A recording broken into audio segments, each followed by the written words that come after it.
An audio excerpt from A Shiver on the River, Book 5 in the Kennedy Reeves Mystery Series, read for you by the author, M.J. Mack.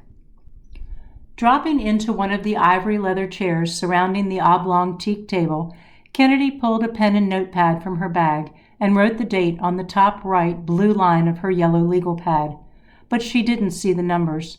Her mind instead swam back to what had taken place a week earlier. She had been chatting with the lone guest services agent as she placed her clipboard, radio, and keys on the pink marble countertop while keeping an ear open for the elevator's chime. "Stop being so anxious," she chastised herself, fighting the urge to look at the elevator shaft. "He'll be down in a few minutes with Joy, and there will be a swarm of taxis outside of the cruise terminal. You'll get to the airport in plenty of time."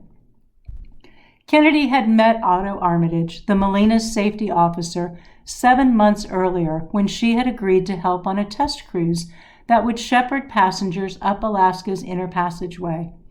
Although originally uninterested in another shipboard affair after being recently burned, Kennedy found herself looking forward to the phone calls and messages from the handsome officer, and, after several months, agreed to go to St. Thomas with him after her Thanksgiving cruise ended. But doubt crept in as the weeks leading up to the holiday drew closer, and Kennedy's feet began to resemble blocks of ice, wondering if she had made the right decision to stick her toe back in the dating pool. However, she was convinced to go when 3 unusual and unrelated things happened. A fluttering in her stomach caused by the dazzling smile of a grizzled attorney whose long gray ponytail looked out of place with his tailored 3-piece suits. The words "soon," spoken by an octogenarian psychic passenger, and receiving a missive from an unlikely source with a cryptic quote. The bleat of the phone in her pocket interrupted her thoughts, and as she pulled it out, her finger hesitated over the green button upon seeing the picture of the bow-tied man attempting to reach her. "Not today, Alfred," she sighed, tapping the red button, and returned the phone to her pocket. She told herself that if her boss really needed her, he would call again. She had no sooner finished her thought when her phone chirped again, but Kennedy didn't hear it this time as the bell for elevator number 1 signaled its arrival. Turning her body to face the elevator bank, she watched as Joy O'Daniel, her replacement for the week, and Rudy Chen, the Helio's temporary spa director, came around the corner laughing with Otto. "Quit gabbing, Joy, and hurry up," she sent a telepathic message to the tall, curly-haired strawberry blonde with red eyeglasses. "You'll have an entire week to hear Rudy's—" Her phone interrupted her inner monologue, and intending to turn off the ringer, Kennedy saw her best friend's name plastered across the screen. Mila had been working in Alaska renovating the Molina spa, and during their last phone call, Kennedy had been forced to end their chat abruptly when a body was discovered on the pool deck. "Yes, I'm still going," Kennedy whispered into her phone as she caught a flash of the second elevator descending. "I'll call you as soon as we get to the airport," she said quickly and disconnected. "Could you hand me my bag?" Kennedy asked the guest services agent, while her eyes locked on Otto's as he drew closer. "It's the Navy duffel." Kennedy?" The young woman behind the counter stammered, her eyes wide. "Excuse me," a smooth, cultured voice with the hint of a European accent said to the back of her chestnut hair. "I wonder if you could tell me which cabin I've been assigned." Kennedy knew the voice, but it had not uttered a word to her in a year, and in the split second before she turned around, a range of emotions ricocheted inside her. Fury, happiness, confusion, betrayal, and then one she hadn't expected. Hilarity. "What fresh hell is this?" she wondered as she stood in the lobby, now facing Omar Mier, the man who had shattered her heart when he walked down the pier with another woman a year ago. He just waltzes in acting like nothing has happened and shows up now when I'm about to go on a romantic holiday? Gales of laughter, the same kind she had let out only an hour earlier when her brother Carter shared his story of inadvertently kneeling beside his then-girlfriend to give her a black velvet box, and his description of the woman's face when she realized she was not looking at a Tiffany-cut engagement ring, but a pair of vintage silver earrings, began to make their way from Kennedy's stomach to her throat. This can't be real, she thought. This is a nightmare of epic proportions. Digging her fingernails into the palm of her hand, she felt a sharp sting and turned to see Otto getting closer. Nope, not a bad dream. This is really happening. Welcome to my life. Kennedy, both men said simultaneously, and she couldn't decide which to look at. It was like the flashing neon sign she had seen in her mind 2 nights earlier, blinking on and off. Omar, Otto, Otto, Omar. Things like this only happen in books. A metallic tinkle rose from Kennedy's hip. What is that annoying noise, and why is my pocket vibrating? And did he seriously just ask me what cabin number he's in? A loud ding announced the arrival of elevator number 2, and its noise pierced the buzzing in Kennedy's brain. Looking over her shoulder, she saw the shocked faces of her co-workers as they toppled out of the elevator, and the smirk her brother was trying to hide behind his hand. Omar cleared his throat. Kennedy, we should talk. Turning to face him, she cocked her head to the side. Interesting. You've suddenly gained the power of speech after a year. Did a cat have your tongue and wouldn't give it back? She noticed the volume and tone of her voice wasn't the least bit subdued. Wow! Where did that come from? I must be channeling Mila or maybe Vera Jameson. It's complicated, he said quietly, not wanting the 2 groups approaching to hear their conversation. Kennedy's brows furrowed. Dialing a number was suddenly complicated for you, Omar? I was calling my grandmother to ask if I could spend the night by age 4. Were your fingers also broken? Because it's the only reason I can come up with as to why you couldn't use a keypad to send any type of message. She looked exaggeratedly at his hands, clasped in front of his immaculate charcoal gray double-breasted suit. Nope. I don't see any bandages or splints, and it looks like they're all there. I am on fire. Kennedy's phone bleated, and she pulled it out of her pocket and glanced at the screen. Both Alfred and Mila were calling. Omar cleared his throat again. Kennedy.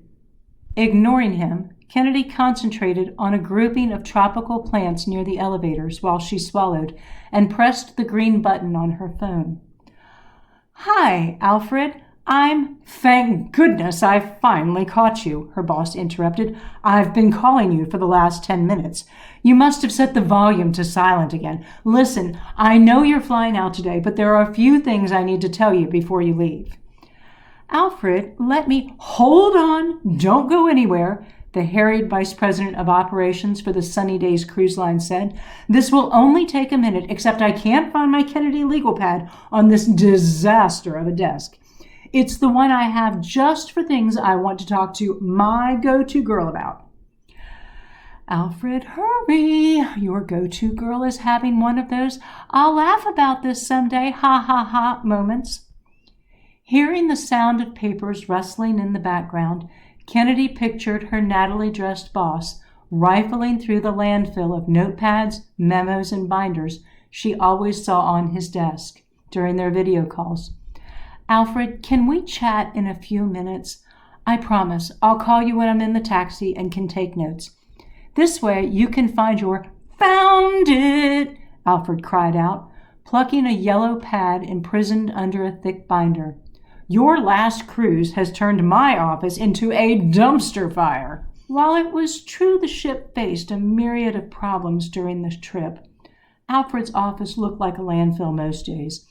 Although he was always dressed to perfection in a 3-piece suit and bow tie, with every white hair perfectly placed in his pompadour. Alfred, Kennedy interrupted.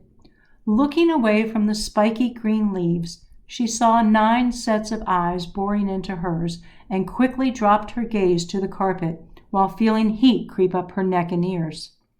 "This will only take a second," Alfred continued, clearing his throat.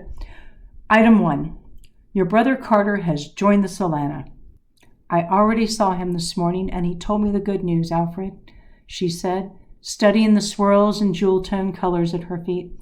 "Alfred, may I call you in a few minutes, please? There's something I really need to—" "Let me tell you about item number 2 quickly, and then you can call me back. I should have told you about this the minute I found out, but there's been so much happening," he babbled, his voice going up and down like the scales of a violin. "And then it flew completely out of my mind with all of the drama on the Helio this week. But I didn't want you to walk into a surprise when you returned from St. Thomas." Alfred's eyes strayed to the sketch on the corner of his desk, and he inched his finger to drag it toward him. "Speaking of islands, what did you think about item 2, Alfred?" Kennedy asked with feigned patience. Alfred sighed, and she heard his chair squeak. "Well," he said, his tone uncomfortable, "how to begin? Well, then..." Kennedy raised her head and looked evenly at Omar. "Let me help you. Mr. Mier is coming back as Director of Security on the Helio." How did you find out?" Alfred felt a mixture of surprise and relief that she was already aware of the news. "I'm looking at him." Kennedy felt her phone buzz against her ear and pulled it away to look at the screen. "Call me ASAP," the message from Mila said, and Kennedy put the phone back to her ear as she heard Alfred talking. "He's there now?" Alfred asked, dumbfounded. "He was supposed to wait until I called him." He took a breath. "Well, I'm sure this comes as a surprise to you. Is anyone else around?" That would be a yes to both questions. An uncomfortable bubble of silence rose between Kennedy and Alfred, and she flicked her eyes at Otto, who looked back at her with an uneasy expression. "So," she said slowly, "if there isn't anything else on the Kennedy list?" "One last thing, and then I'll let you go," her boss said, glad the awkward part of the conversation was over. "I'll of course send a note to everyone, but suffice it to say, a special project has come up, and I could only think of one group who could handle it," he chattered. "If I remember correctly, your flight arrives in Orlando at 9 next Friday, which means my dream team can be here in the corporate office at 11. I'm sure you will all see this is quite the feather in our cap, a real coup considering who it is." Kennedy ignored Alfred's ramblings and instead latched on to Otto's troubled blue eyes. "We'll see you then, Alfred. Now, if you don't mind, I'd like to start my vacation." "Oh, and while you're in St. Thomas, there's this delightful little restaurant." "Goodbye, Alfred." Kennedy pressed the red button on her phone and looked at Joy. "Keys, radio, and clipboard are here," she pointed, and caught the eye of the Helio's executive housekeeper. "Rosemary, will you help Joy with Mr. Mier's cabin assignment?" Kennedy asked, and received a brazen wink and a sly smile from the dark-haired woman. "Check your messages," she told the group. "Alfred has scheduled some kind of meeting with us at the office." Kennedy slid her navy duffel off the countertop, and no, he didn't say what it was about. She flicked her eyes at the Helio's chief engineer, feeling her resolve beginning to crumble. "Kennedy, if I could just—" Omar began to speak, but Franklin's deep voice cut through the tension in the lobby. "Kennedy, you and Otto are going to be late for your plane if you don't get going," he rumbled. She gave him a grateful smile, turned to Otto. "Ready?" she asked a little too brightly, holding her hand out for him and wishing she could evaporate into thin air by crossing her arms and blinking her eyes.